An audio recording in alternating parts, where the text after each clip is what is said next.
Bismillahir Rahmanir Rahim. I bear witness that there is no God but Allah, and I bear witness that Prophet Muhammad is the last prophet and messenger of Allah. And I bear witness that the Ahlul Bayt are the rightful guides and successors to our holy beloved Prophet Muhammad. May the peace and blessings of Allah forever be upon all of them. And may Allah hasten the return of Imam Mahdi, the Imam of the time. First of all, I want to congratulate all of the Muslims and oppressed peoples of the world on the birthday of the great Imam Mahdi, whose birthday is on the 15th of Shaban. So really, my heart go out to all of the Muslims and oppressed peoples around the world on this auspicious occasion. First of all, I would like to read a statement from the sixth Imam, Imam Jafar Sadiq. Once a person came to him and asked him, what is a prophet, a messenger, and an imam? And he said, a prophet is one who sees the angel while asleep and hears him, but does not see the angel while awake. A messenger is one who hears the angel's voice while awake and sees him while asleep, and also sees the angel with his eyes, and on him descends revelation. An imam is one who hears the angel's voice, but neither sees the angel while asleep, nor sees the angel with his eyes. And Imam Ali he said, unless you have concord, harmony, and unity amongst you, mere numerical superiority will not be of any avail to you. Imam Ali ibn Abi Talib said that when men would have twisted the meanings of the Holy Quran to gain their sinful desires, and would have given false interpretations to its orders to suit their vicious ways, the Imam of the time would bring them back to obey the orders of the Holy Prophet, peace and blessings of Allah be upon him and his descendants, and the Holy Book. The society will be engulfed by ravaging wars, overflowing with havoc and devastation. That in the beginning, the conquerors will feel very happy over their successes and spoils of war gathered therein. But it will all come to a very sad end. I warn you of the wars of the future. You have no idea of the enormity of evil which they will carry. The Imam who will create a world state will make the ruling nations pay for their crimes against society. He will bring succor to humanity. He will take out the hidden wealth from the breast of the earth and will distribute it equitably amongst the needy, the deserving. He will teach you simple living and high thinking. He will make you understand that virtue is a state of character, which is always a mean between the two extremes, and which is based upon equity and justice. He will revive the teachings of the Holy Quran and the traditions of the Holy Prophet. May the peace and blessings of Allah be upon it. After the world had ignored them as dead letters, you are ordained to recognize the holy imams and to obey them. One who adopts patience will never be deprived of success, even though the success may take a long time to reach him. I have looked in the WhatsApp and other sites in regards to Shia Muslims as well as Sunni Muslims. Alhamdulillah, all the lectures were so beautiful, mesmerizing. Alhamdulillah bil alamin. But I would like to say, let me introduce myself, my little work that I've been doing for the past 42 years in Los Angeles, California. Allah used me to spearhead the Shia Islamic Revolution in the United States of America. Alhamdulillah, all praise be to Allah. And we have a masjid in Los Angeles, in the black community, oppressed black community. We have one in Houston, Texas, in the poor black community. And we have one in Chicago, on the south side of Chicago, in the poor, oppressed black community. I mean, I'm African American. I'm not Persian, I'm not Arab or Pakistani, I'm an African American. Why would I, the Persian open up a masjid in their community, the Pakistanis in their community, the Arabs in their community. So I opened up one in our community. This message to go out to the, inshallah, if the African American people grasp this beautiful message of Allah, Islam, they could change the world. So, alhamdulillah bil alameen, that in 1992, I started working with the tribes in Los Angeles, the Bloods and the Crips. They're pretty large. It's more than 100,000 of them residing here in Los Angeles, but they got branches in 52 cities in America. And I tried to read the seerah, the history of the Holy Prophet, and implement this, because whatever the Holy Prophet of Allah said, Prophet Muhammad, can be implemented at any time and place in history, all the way to the Day of Judgment. So these two tribes remind me of the Al-Aws and the Al-Khazraj during the time of the Holy Prophet, that they became known as the Ansar. They became his military to defend Islam. So this is the Bloods and the Crips in Los Angeles, a lot of them have become Muslims. Some became Sunni Muslims, some became Shia Muslims. Shouldn't be no distinction. We're all Muslim. But anyway, Allah blessed me to get the Nicholson Gardens, which is the Bounty Hunters, the Great Street Watch Crips, Jordan Downs Housing Projects, and Imperial Courts Crips, and the Hacienda Bloods. It took me 14 years, from 78 to 92, to get them mobilized. And thousands came together in the city of Watts. Thousands. We didn't have no killing in Watts from 92 for 11 straight years. And then we had a spat of killings, and alhamdulillah, Allah used me to help mediate this situation. Now everything is back to normal for the past, 9 or 10 months, alhamdulillah. But we have to realize that we can't just talk. We have to go out in the community. And there's no way that our brothers that are Arabs, that are Pakistani, that are Indian, or Irani, can mobilize the black community. It's impossible for them. When I was in the Islamic Republic of Iran, way back, I think it was in 1989, I was a guest of Sheikh, I can hardly recall his name, the Sheikh Tazkiri, who was the deputy for Ayatollah Jannati. I met with him, and he said that it's no way that Islamic Republic of Iran could change America from the outside. That only way America is going to change is from the African American people. It's 50 million of us in America.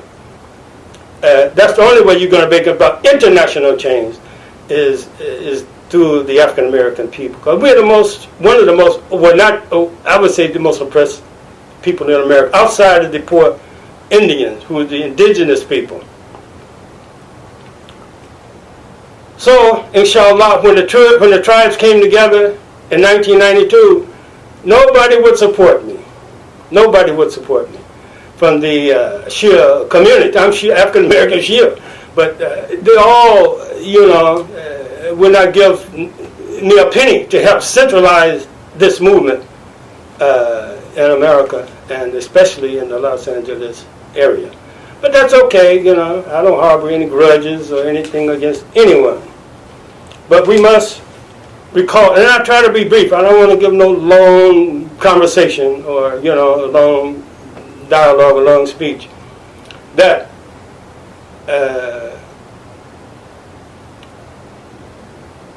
when we look at the history of Islam, Imam Jafar Sadiq alayhi salam, he said that, and also his son, Musa ibn Jafar, they said Islam would disappear like a snake in a hole in the ground from Najaf and Kufa, Iraq.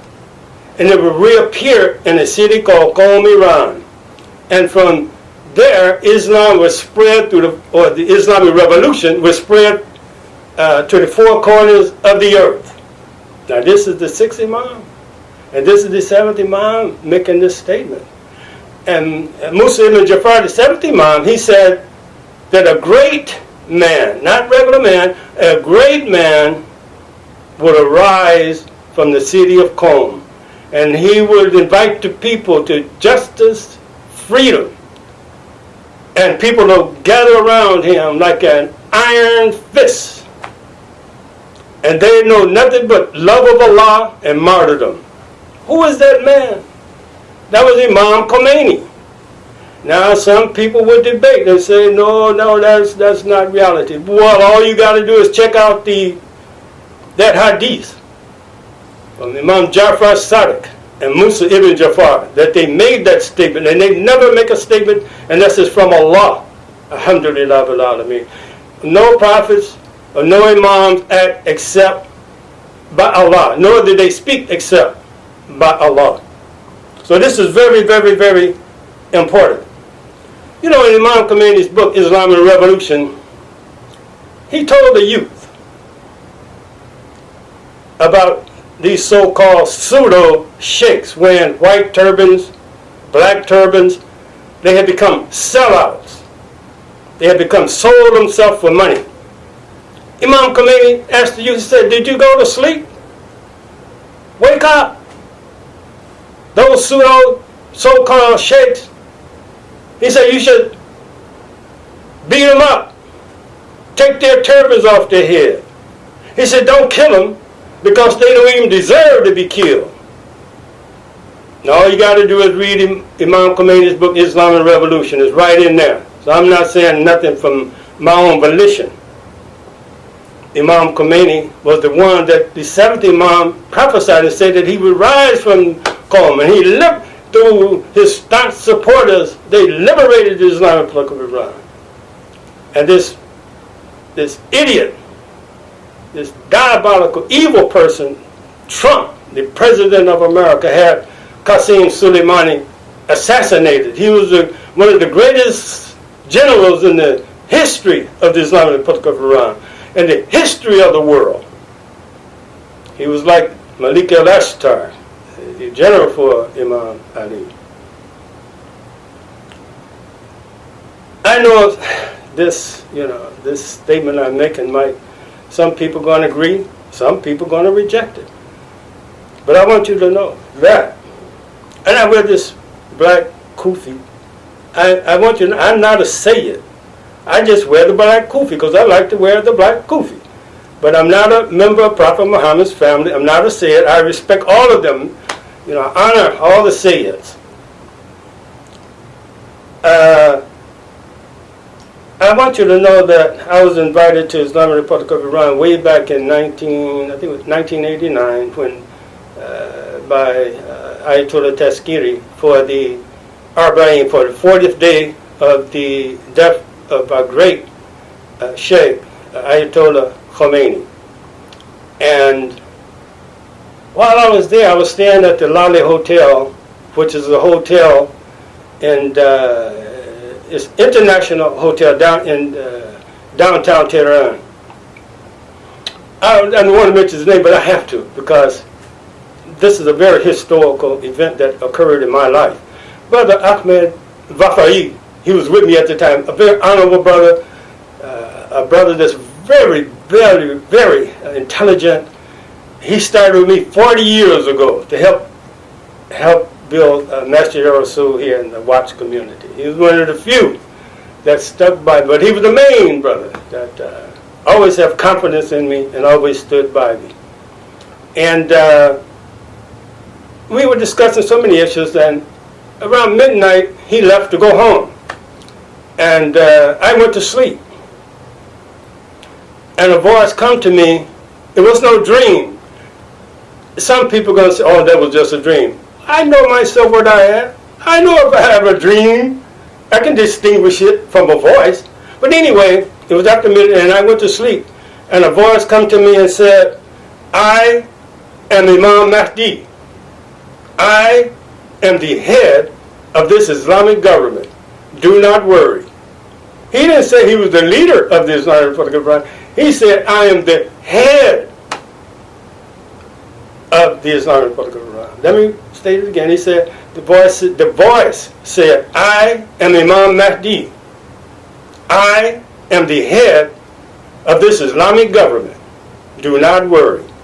At that time, there was no appointed successor to Imam Khomeini, so everybody was in doubt who was going to be. If someone knew, it was all secret until after the 40th 40th day of Imam Khomeini's return to Allah. May Allah bless him. I followed his leadership. I loved him. Really, I loved him with every bone in my body. I loved him so much. And I asked the Shia ulama,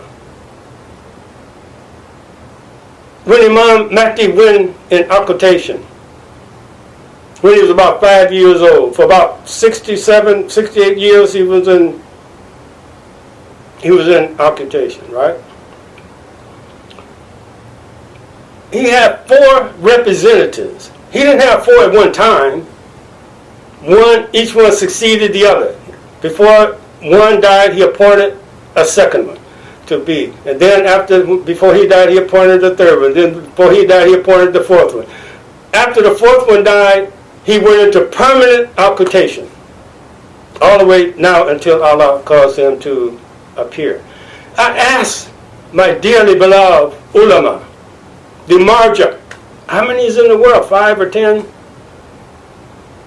I beseech you, listen to Imam Mahdi. He said he is the head of the Islamic Republic of Iran. And he didn't say that Ayatollah Khomeini was his representative. I believe in my heart that he was the representative. How is the Imam not going to have any representative on earth? How is that possible? That Imam Mahdi would not have a representative. Imam Mahdi didn't say, I am the head of the government in Iraq. He didn't say, I am the head of the government in Syria. He didn't say, I am the head of the government in Lebanon. He said, I am the head of the Islamic government in Iran. I know the supreme leader of Iran can never make a statement like that I am the representative of Imam. Imam Mahdi, he appointed him. I believe that in my heart. How is he not going to have a representative? I put forth this argument to you. How is Imam Mahdi not have a representative on earth to communicate with the people? How? All of the martyrs should surrender their pride and give allegiance, come under the leadership of Ayatollah Khomeini. That's the only Islamic government we got on the planet Earth. The only one we have of all the governments in Africa, India, Japan, Pakistan, China, Russia, South America, Central America, Europe. That's the only government that's headed by clergy.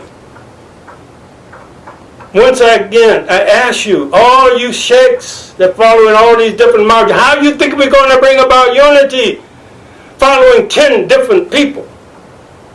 Even during the time Allah sent 124,000 prophets, it was only one prophet, Musa. He appointed his brother Harun, Aaron, right? But Musa was the main prophet. It's like that with all the prophets. All the imams it was Imam Hussein was living at the same time, but Imam Hassan became the second imam, the son of Ali ibn Abi Talib. Hussein became the third imam. Listen to Imam Mahdi, what Imam Mahdi is advising you. He said that he's the leader of the Islamic Republic of Iran. I know some of you don't want to follow the Islamic Republic of Iran. Because these martyrs, you be able to collect homes and you keep the money. Some living in $1 million houses, or you're living comfortable over here in America. Some of you working with the State Department, some of you working with the CIA, some of you are working with the FBI. You're going to have to answer to Allah. You never put your hands in the hands of the enemies of Allah. Never work with the enemies of Allah. These people are friends of the devil. Some of us even wearing the turban, the black and white turbans, sheikhs. They be fearing enemies of Allah who are devil worshippers rather than fear Allah. Allah said He would never grant to the unbelievers a way to triumph over the believers.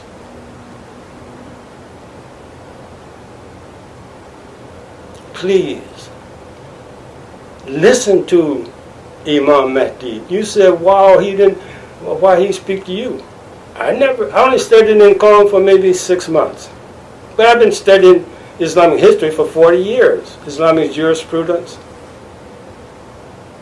Islamic history, commentary of Quran. I did my best to understand the mission of the Holy Prophet of Allah. The mission of all the prophets of Allah. The mission of the 12 Imams. Will you not listen? Just because I'm an African American, I didn't study in Qom to wear a white turban or a black turban. Allah said He gives wisdom to whom He pleases. Look in America. Look around you. Look around you. How many Shiite bastards in the black community of America? How many? It's only 4. The masjid we have in Los Angeles, which I founded one in Houston, along with my grandson Hassan Abdul Kareem, and brother Muhammad. He's the Imam of our masjid there in Houston. May Allah bless him. He's done great work there in Houston. Abdul Rahim Muhammad. And our building that we just got in Chicago, we got it for almost $100,000. We got to raise $700,000 to fix it up. Everybody in America basically look at black people, as a doormat. They have no respect for us, the black people, because we don't control the economics. We don't control the politics. We don't control the military. If Imam Mahdi come to LA, where would he come? Would he go to Beverly Hills? Would he go to Hollywood, set a base in Beverly Hills? Would he set a base in Hollywood? Would he go to Orange County? I'm not trying to belittle anyone. Open a masjid up in Hollywood, Beverly Hills, wherever you want to. He would come to the poor city where the poor people are. He would come to once. Well, who you think helped me organize this movement, this peace movement between the Bloods and the Crips here in Los Angeles? You think I was able to do that myself? You think I was able to do that myself? That was Imam Mahdi helping us. Brothers and sisters was killing each other for almost 30 years. It was more than 1,000 murders in LA a year. After the truce was organized, it cut 2/3 of the killings in Los Angeles. Still, the Shia community really don't support us, our work, or with helping us to get masjids in America. And they know they cannot mobilize the 50 million blacks in America. Some of you I know rely on Bernie Sanders or Joe Biden. Bernie Sanders just today said he dropped out of the race, but he supported Joe Biden. Joe Biden said, I am a Zionist. Some Shia Muslims, Sunni Muslims, talking about they support Bernie Sanders. You look at the news today. He said, I dropped out of the race and I support Joe Biden. A man, Joe Biden, he proclaimed worldwide that I am a Zionist. And Shia Muslims talking about they was going to vote for him. Sunni Muslims, even ulama in America talking about they're going to vote for Bernie Sanders. Bernie Sanders, just a chump. The one that controlled this world are the Rothschild family. They control the World Bank. They control the International Monetary Fund. They control the Federal Reserve Board where they print all the money. They can print enough money from the earth or to reach up to the moon. The Rothschild family alone is worth $600 trillion. They're the one that created this virus. Why did they put it in you see on the news that's mostly in the black areas? Chicago, Los Angeles, New York. It was a myriad of reasons why they created this virus. This virus ain't from Allah. That's from these devils that worship the jinns, the Rothschilds, the Rockefellers. So the Rothschild, they the kingpin. You know I'm telling you the truth. Iran not paying me no money. I ain't never received money from the Islamic Republic of Iran, a few dollars. Few dollars. So they're not, I'm saying this because I'm telling you the truth. What Imam Mahdi revealed to me. Where he's at, what, he can, we know he can appear at more places than at one time. This virus is to cripple our movement. We haven't, the Bloods and the Crips come together in LA, then they unite with the tribes up in Chicago.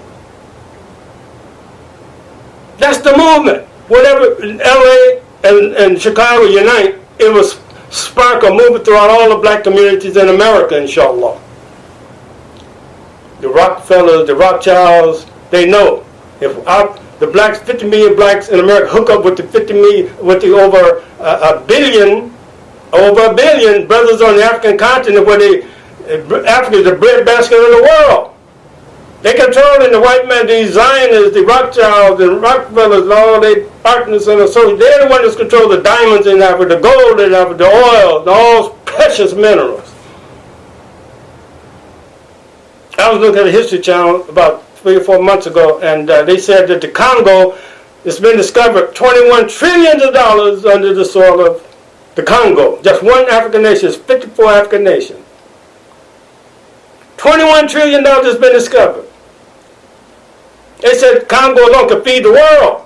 Who controlled it? The Rothschilds, the Rockefellers, the Rothschilds in particular. These guys are devil worship, they're criminals. So please.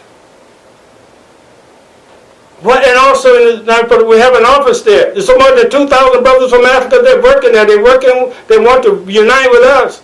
You have more than 16,000 students from abroad that study in Iraq and hook us up with the movements around the world. Only country that came to me and said, here's what we want to do. We want to help you all to unite with the brothers in Africa, to unite with the oppressed peoples throughout the world. I'm colorblind. This movement is for not only Shia Muslims, it's for all Muslims. We're Muslims, whether you're Shia, you're Sunni, or Christian oppressed people, white, black, brown, red. We all got to come together as one people, God willing. So I just want to thank you for listening. And remember, dear brothers and sisters, wherever you're at in the world, that Imam Mahdi said that I am the head of this Islamic government. Do not worry. The Islamic government in Iran. So please, please, I beseech you, I beg you, I plead with you, please support Imam Mahdi, who is the head of the Islamic Republic of Iran, and support Ayatollah Khomeini. I thank you for listening to this short speech, inshallah.